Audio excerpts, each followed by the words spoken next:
Hi, I'm Laura Rolfe, host of Powered by Franchising and CEO of Mint Franchise Consultants. I am thrilled to have a very special guest today on the show. Dylan DeGroat is the Director of Franchise Development with Joshua Tree. Welcome to the show, Dylan. Thank you so much, Laura, for having me on. I'm excited to talk to you. I'm really excited to be on your podcast. I know you were able to be on mine, so it's a privilege to jump on here and chat with you. Yes, well, you actually were the inspiration or one of several inspirations that led me to the show. You were my first franchise podcast about a year ago on the Franchise Happy Hour. So thank you. Yeah, absolutely. Happy to have you. It was a good time. It's a little bit different setup, but I love what you got going here, and I'm excited to get into this. Well, I know you've been in franchising for a long time. Tell me a little bit about your history, your background, and how you started with Joshua Tree a little over 7.5 years ago. Yeah, so I've been with, just like you said, I've been with Joshua Tree just over 7 years now. My background is doesn't necessarily come from franchising. I was in the military. I was a cop in Muncie, Indiana. I worked in child services before this. I started with Joshua Tree in 2017, just because I moved to Pennsylvania and I knew Josh and I knew the company that he was building. And I saw an opportunity to really at the time I just needed a job, to be honest with you. It took a while to get on the police force anywhere. So when I got on with Josh, I remember we took a ride. It was probably my first month in working with him. And he said, "Hey, Dylan, I want to turn this into $100 million company. And I don't know how we're going to do that just yet, but I want you to come along this ride with me." And, he's always been my mentor. He's always been someone that I've looked up to. And especially as an entrepreneur himself, building himself up and seeing what he did.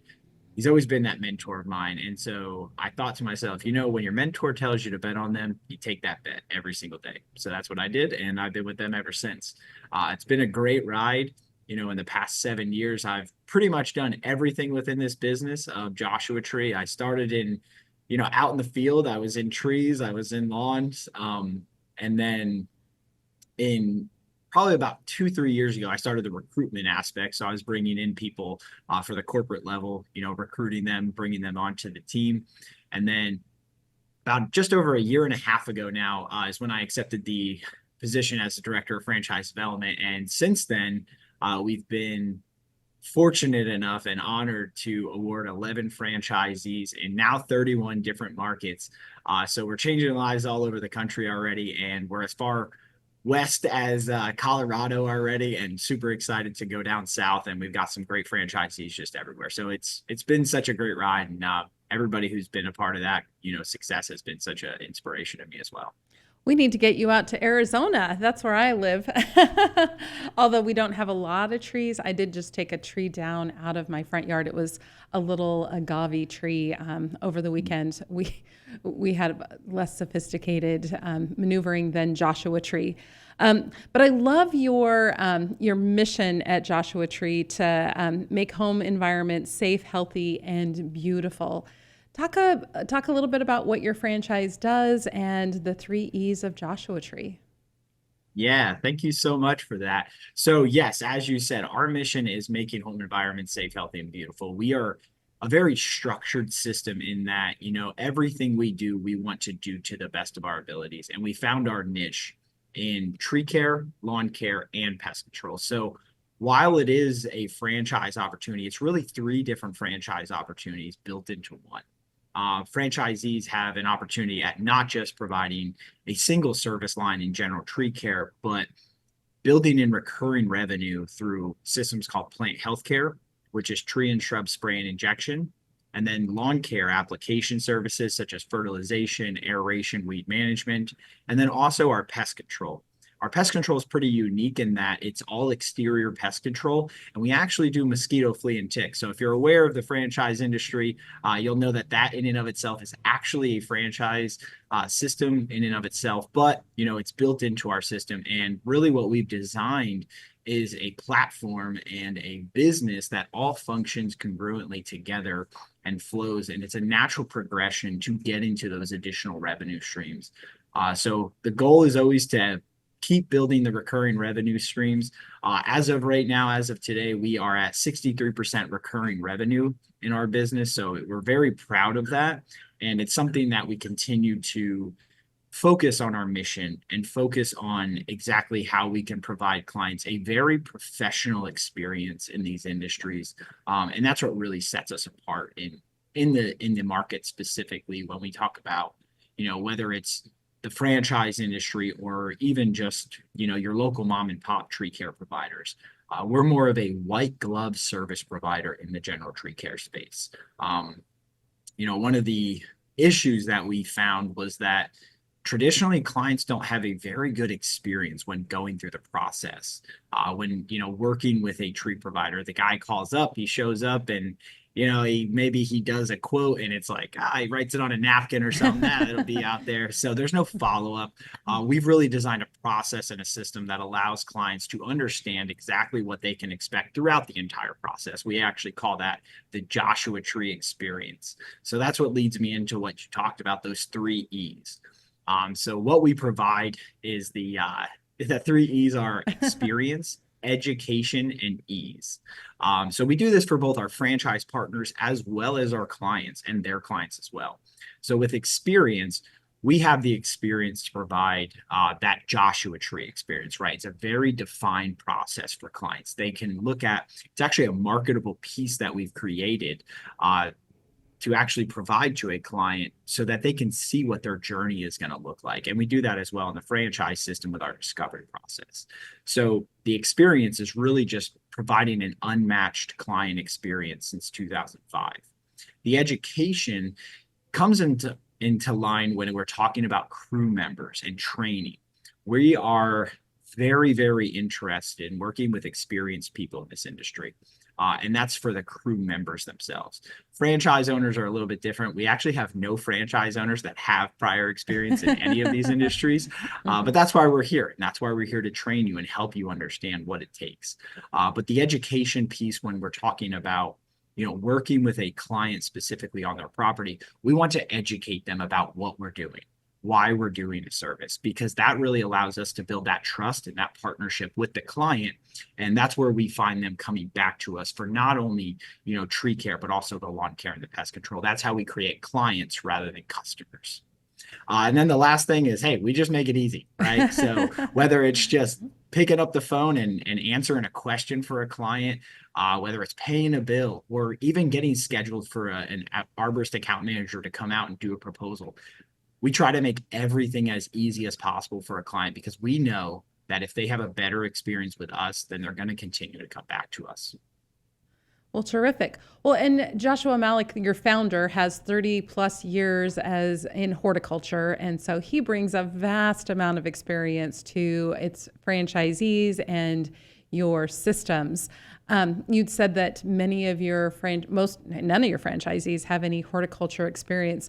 So who are you looking for Joshua Tree franchisees? Yeah, that's a great question. And you're absolutely right. We have everybody from a banker to IT. We have a director of IT for a Fortune 500 company. We've got construction guys. We've got all kinds of sorts of everybody. So the background specifically, we haven't actually found a specific background that works for this. But what we have found is that, a strong sales ability or at least a strong understanding of a sales cycle helps a lot with our franchisees to be able to monitor their, own KPIs, be able to train and develop their account managers on, overcoming objections and really just building a relationship with a client. We've also found that having the experience in building relationships, whether that be professional or personal. Another thing that we like to say is that we're looking for those people who work in a white collar field, right? We are looking for them because they have a desire to work in a blue collar industry, but they want to make white collar money. So really we found an opportunity where we can scale and we can build that generational wealth through our recurring revenue. And that's ultimately what we're looking for. We need people in this system who want to build and scale. And we're not looking for those guys who want to hit $1 million and say, that's enough for me. I'm going to coast through this 10-year agreement with franchising.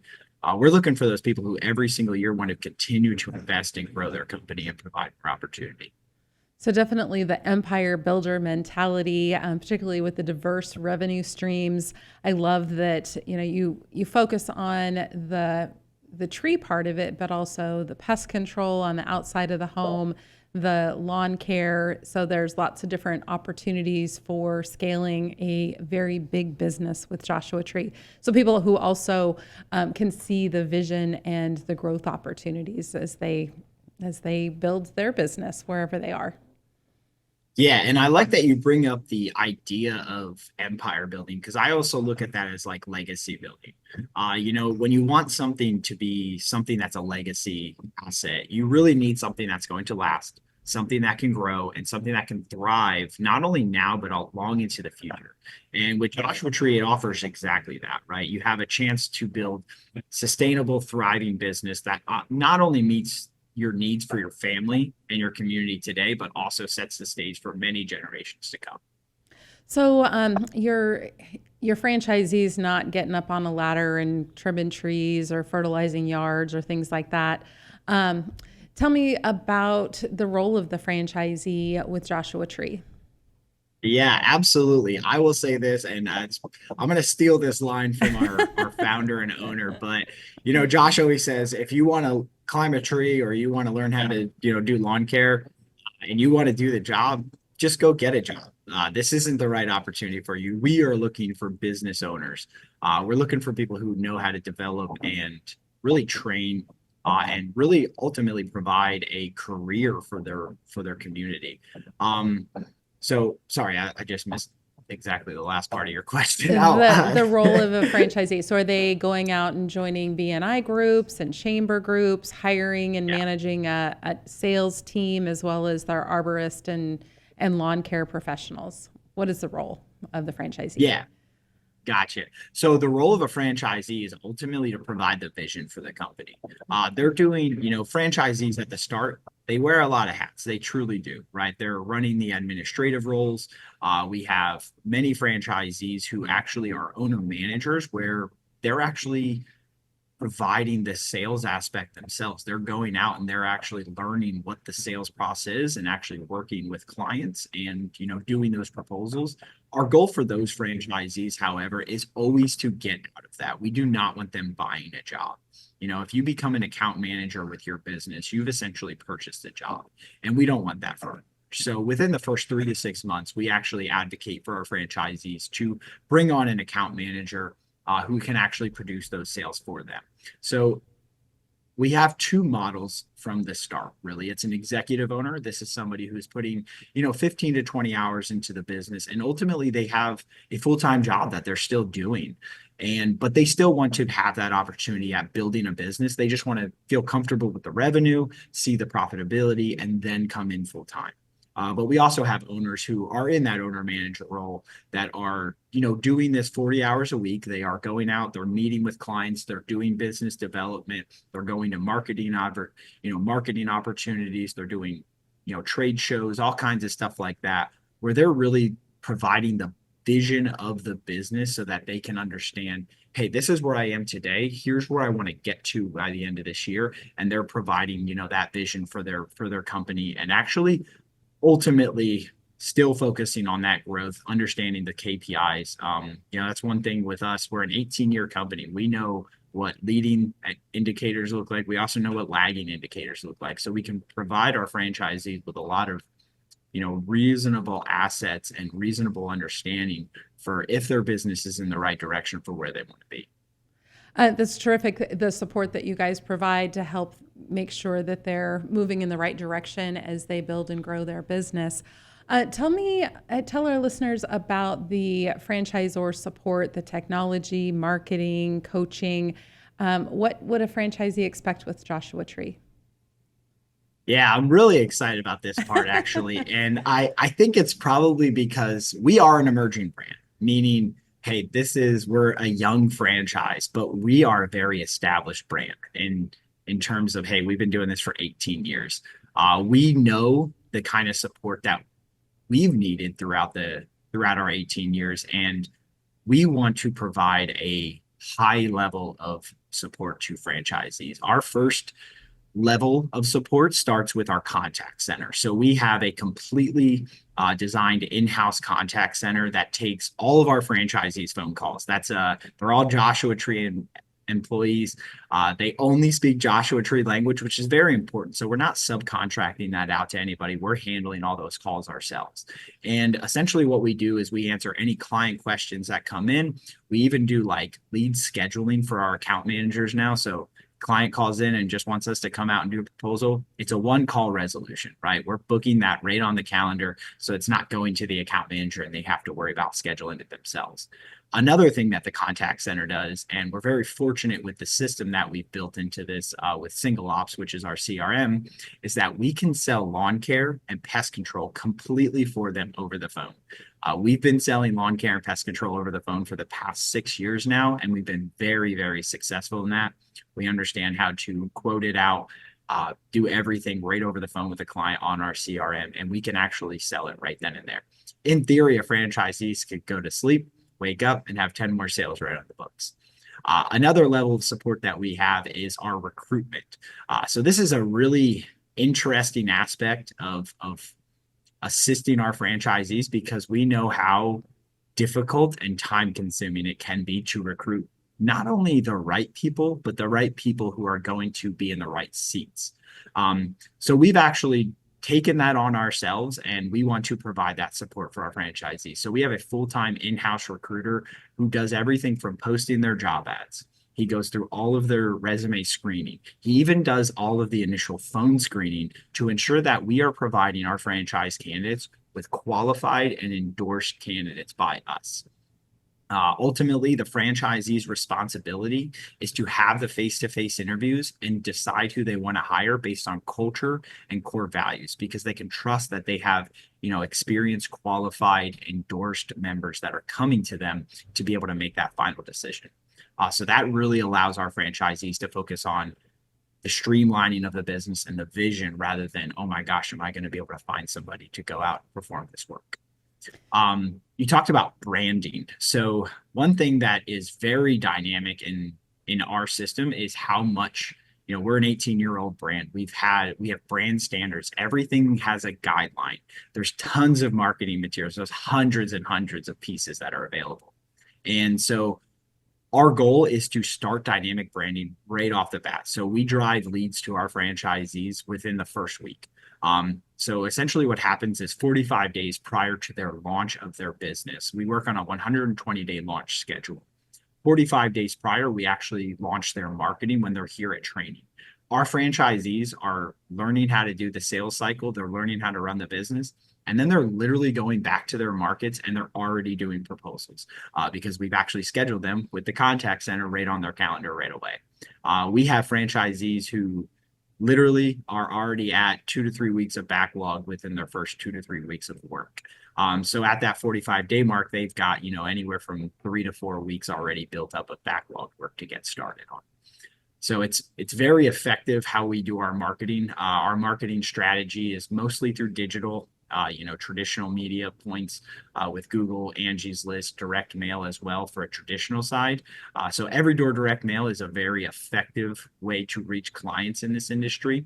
So we have all kinds of, in-house products, and then we also have vendors who assist us in that. So we try to make it as easy for a franchisee as possible. Really, they're just deciding how they want to spend their money, and they're not trying to figure out everything for themselves. Yes, I love the plug and play model. So sorry to interrupt you, but yeah, if you can follow systems, being former military yourself, then it's very easy to follow and be successful with the Joshua Tree model. So go ahead. Sorry to interrupt. No, you're absolutely right. I like to say that you don't have to be a marketing guru because we have a full-time marketing guru who actually assists you in all this stuff. So that is something that's another thing that's very unique about us, and actually a line of support is that we have, while we have 11 franchisees, we have 7 team members who are on our franchise development team that are full-time. They only focus on the franchise system. So they're there as a level of support for sales and marketing, operations, finance and admin, and even launch, which brings me to really ultimately probably the most important part about franchising, which comes to training. So Another piece of support that we have, obviously every franchise has this, but we go a little bit farther and we take this a little bit more in depth with our training. So we have a two-pronged training that we offer our franchisees. So when they come out 45 days prior to launch, it's more about how do you run the business? What are the systems and processes to understand? Once they complete that training, we also have sales training that happens with that. Depending on what their role in the company is, they could stay an extra 3 to 4 days to actually go out on sales appointments with our account managers to understand how we produce proposals. But if they're in an executive role, obviously that person is performing that duty while they're out at training. So what we do is we actually come out to their location when they launch. We have a whole team called the Green Team who actually comes out and does the evaluation for the franchise owner on their employees that we've actually recruited into the system. So we're not only training them on the job, we're training them at the facility. We are actually going through and providing a complete evaluation. Once we actually do that, we come back another 2 times within the first 3 months. So really within the first 3 months, we visit our franchisees 3 times, which is almost unheard of, but really there's nowhere we won't take a level of support. Every single member of this franchise development team always says, I don't care if it's, Saturday afternoon, whatever it is, whenever you have a question, just pick up the phone and we will answer.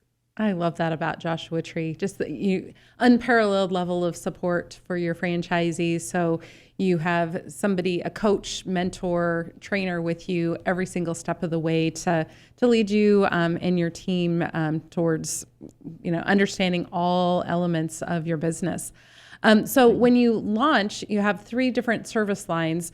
What does your staff complement ideally look like?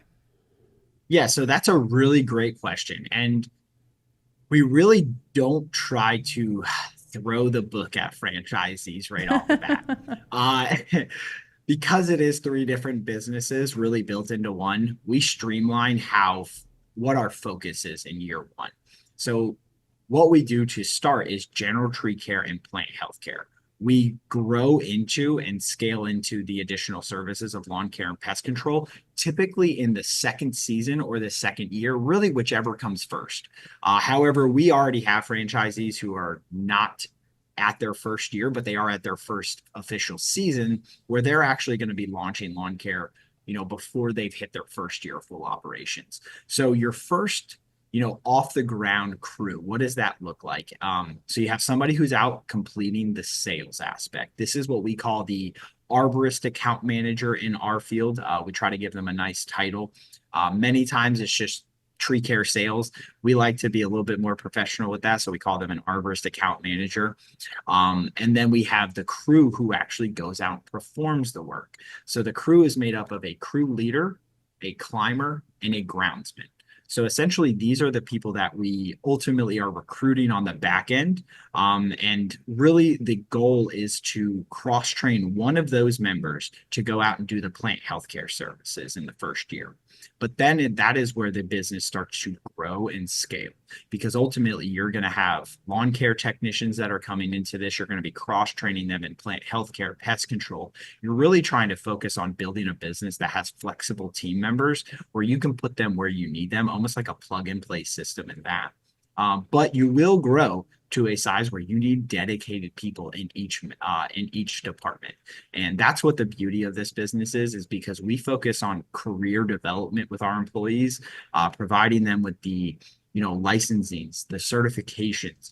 A lot of these industry team members, they want to build a career out of this. They just don't have the opportunity. They've never even maybe seen a career ladder. So when we bring that into them and we show them, hey, you're starting here as a groundsman. How do we get you to be a crew leader at some point? What's that going to take? And what's the next step for the crew leader, right? So there's all kinds of different opportunities that we're creating in the community for different careers. Now, are these full-time W-2 employees? And also the second part, what do you do if it's a snowy, cold winter in the off season? Yeah.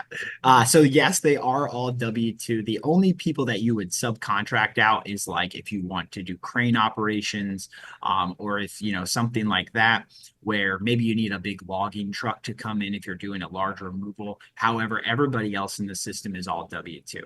I love that you ask about the winter because that is one thing. Hey, we do tree care all year long. Hmm. That is not something we stop. We're here in the Lehigh Valley in Pennsylvania, and it snows. It sure does. And we don't stop doing work in general tree care or pest control for that matter.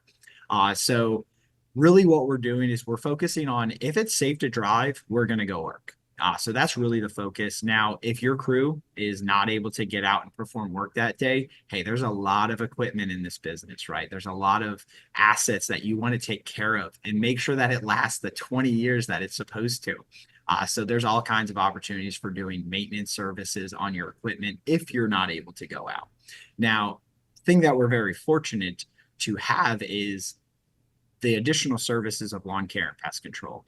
Now, while we are in a 10-month cycle for producing those services, those team members are really working the equivalent of 12 months in that 10 months. So, while we in the Northeast have a little bit shorter cycle on those recurring services, we're still performing them at an aspect to a degree that they're actually on a 12-month cycle. Plus, I can tell you this, the fact that we recruit experienced team members in this, the folks who actually do lawn care and plant healthcare in this business, they like the layoff period. That's their time where to themselves, 2 months where they get to go on vacation. They get to go do the things that they want to do. They can go somewhere nice and warm. They don't have to worry about, working. They do collect unemployment during those times. And I can tell you this, I did that for my first year, and that was my favorite part of the year. So Just like a teacher. generally, it absolutely is. Yes, absolutely.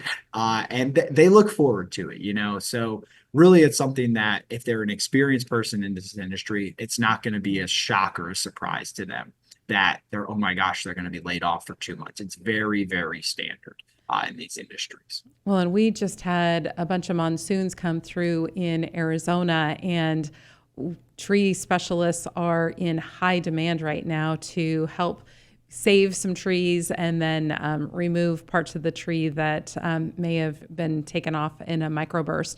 And being from Yep. Colorado, I see how heavy snow can also impact the health of a tree, and you got to get that snow off of the branches quickly so that they don't bend and break and impact the life of the tree as well. Yeah, you're absolutely right. It's all about dead, dying, diseased. And I love that you actually brought that up because that brings me to another thought that, something different that we do is we focus on a lot of preservational aspects. So while we're not the company that somebody would call to remove 100 trees on a property, we are the company that focuses on those 15-year-old homes.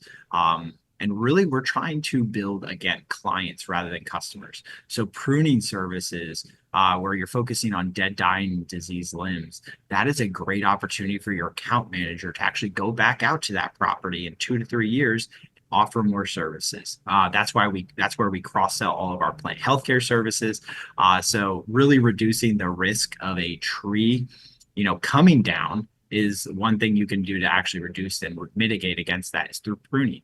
And many people don't even know that they can do pruning rather than removal. So again, that just all touches back to that education, and we're providing that to our clients. So that's really fun. Absolutely. So if any of our listeners are interested in learning more about Joshua Tree, what does the investment look like? That's a great question. So our investment right now is, just about 460,000 to just under about 600,000. What's very unique about that is that $370,000 of that is assets. That's $370,000 worth of equipment that you have as a balance, a positive on your balance sheet. These are things that have 20-year life cycles. They're going to make you money long after you've already paid for them. But at the end of the day, it's all about building assets and building wealth. So not only is it, that $597,000, that just under 600,000, majority of that investment is actually in vehicles and equipment. So realistically, while it is a decent chunk of change, we do have partners in the franchise industry who have, taken advantage of working with our vendors to do in-house financing. You could realistically come into this if you're looking at financing it for just over $300,000. Yeah, and those are depreciable assets too. So many of the clients that I work with are looking at tax benefits and that heavy equipment that is going to last you 20 years. You make that initial investment either through a capital equipment loan or purchase. You can write that off for several years. Talk to your tax accountant. Yeah. Accelerated depreciation. That's it. 5-year cycle is what we typically recommend, but absolutely there's a lot of CPAs out there who know exactly how to do that. And then you do offer a 10% veteran discount as well, correct? Off of the franchise fee. That is correct. Yes, that is correct. And I actually have franchisees in our system. If you're a veteran and you want to learn more, I have franchisees who you can speak to that are veterans. I'm a veteran myself. We love our veterans in our system. We're bringing in a couple more here very, very soon. So it's very exciting. And, the process and procedure of working with veterans, they understand it. And ultimately, hey, a lot of those guys are just blue collar guys. They want to work in a blue collar industry. So yes, we do offer that 10% off for the initial franchise fee on the first territory. And you also have pretty good sized territories. What do your territories look like? And what are some hot territories that you're hoping to find a good franchisee in the next 6 to 12 months? Yeah, great question. So we're a little bit different here, okay? We're a little bit bigger than the average home service brand, as you will. We have a 250,000 population in our territories. Now, on average, our franchisees have just about 3 territories apiece. What we're really looking for, Laura, is a 1-hour drive time. So across the country, on average, we're seeing that's about 3 territories. We have 2 franchisees in the system who have 2 territories, and then we have 9 franchisees who all have 3 territories. So they're really looking at the ability to grow and scale within those markets. So you don't need, that's another thing that's very unique about us is you don't need 3 crews to start in 3 territories. The only difference really is your initial franchise fee for the ownership of those protected territories. That is really the only difference. Some of the areas that we are really looking to get into, I'll throw you about 5 of them here if that helps. We are open in a lot of places, but these are like the top 5 wish list. Yes. So Atlanta, Georgia. Oh my gosh. If you are in Atlanta, Georgia, we need to talk. You need to connect with Laura right now because I'm telling you, we want to be in Atlanta, Georgia. There is so much great opportunity down there. It's a really, really hot market for us. Same thing with, Boston, Massachusetts, Worcester market, Sudbury, right in between the Worcester and Boston area. There's just so much good opportunity up there. Demographics are incredible. We're also looking to expand in New Jersey. So we have 2 franchisees already in New Jersey, but we're looking down in the Princeton area. We have seen such a great success in New Jersey already. We're really excited for that state. And so we would love to get someone down in Princeton. And then to kind of round it off there, we are looking to expand as well in the Carolinas. We have 3 franchisees in the system right now in the Carolinas, but I'm telling you, that market is just incredible for these services. And it is so well received by the clients down there. They are some of our fastest growing franchisees. So we just love to take advantage of some more markets down there. Well, terrific. Well, yeah, let's focus and get some franchisees in those markets and any other market where there's lots of trees. Definitely. Yeah. So what has you most excited about the future of franchising, Dylan? Oh, that's a good question. I would say the most exciting thing is just seeing where we started and where we have come from. What excites me is the idea of responsible franchising in the industry has really come to fruition, and it's on top of mind for every franchisor. One thing that we realized when we got into this was we don't want to have 60 franchisees in the first year. We don't even want to have 20. We want to focus on how we can actually support people and grow our company because we offer so much level of support. So what I'm really excited to see about the future of franchising is just how much every franchise that's coming in is just upping the level of support that they're offering. It's no longer here's a playbook, good luck. It's very as much as you need, we're going to give you. I don't like to call it hand holding. I like to call it the crawl, walk, run, especially because I'm in the military. But that's what really excites me is that more and more brands that are coming into the franchise industry understand that you can't just, you're not the McDonald's, you're not the Chick-fil-A, you are a brand that needs to provide support for your franchisees. And I love hearing that every time I get on something like this. So what does support look like from Joshua, your CEO and founder of Joshua Tree? It's very, very involved. I love it. Sometimes a little bit too much, but it's okay. I let him go. Ultimately, we're very fortunate that we built a $7 million business here in the Lehigh Valley in Pennsylvania, which I can say that because we talk about all of our finances in our FDD. So I'm very fortunate that I have a company who's willing to, talk about all that stuff. Because of that, we are completely general manager run.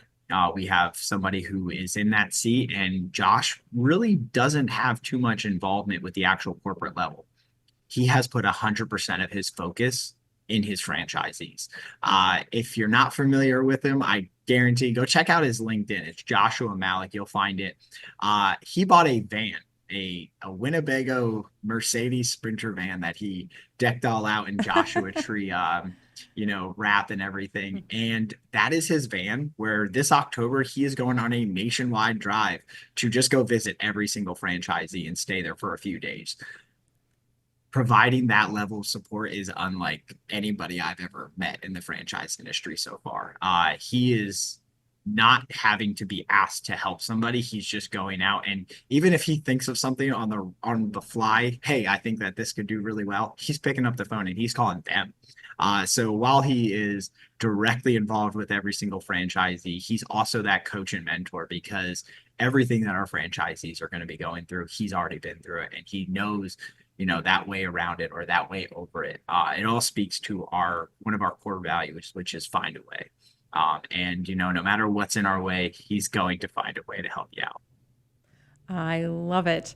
Well, Dylan, it has been an absolute pleasure having you on the Powered by Franchising podcast today. Love hearing about the support you provide your franchisees and the expansion. You are one of the hottest new emerging brands that's not new. You're one of my favorites, and anybody who wants to build a big empire, I encourage you to give me a call and let's chat about Joshua Tree. We can share more about the discovery process, connect you with Dylan. Is there anything else that you want to share with our listeners today, Dylan, about yourself or Joshua Tree or franchising in general? The last thing I want to leave everybody on is just think about when you're looking at a business, think about the ability to build that business and the ability to scale that business. Is it going to provide you the level of support that you're looking for? Is it going to be something that you can really turn into a legacy builder? And ultimately, is it the right fit for you? That's exactly what our discovery process is all based around. If it's not the right fit, that's okay. I guarantee Laura will help you find the right one. But I'd love to have a conversation with anybody, if they're just even learning more about it. I find that, a lot of the time it might start out as, maybe second or third on the list. Maybe it wasn't super intriguing, but after a few calls, we're number one. So it's very exciting. Well, absolutely. And again, you don't have to have an arborist or horticulture background to build a big Joshua Tree business. There's 3 outstanding franchises in 1 or 3 different revenue opportunities, from trees to lawn care and plant care to pest control. So you help with the hiring of your team members, have outstanding training and support, book book calls on your calendar if you're a franchisee, and really help support you every step of the way. And if you're a franchisee over the winter months, it sounds like you're gonna get a drop-in visit from Joshua, the founder, who's going to spend a few days hanging with you. So, love you guys. Yeah, absolutely. Well, thanks again for joining me on the show, and I look forward to presenting more wonderful candidates to you and Joshua Tree. Thanks, Dylan. Thank thank you so much, Laura. Appreciate the opportunity here.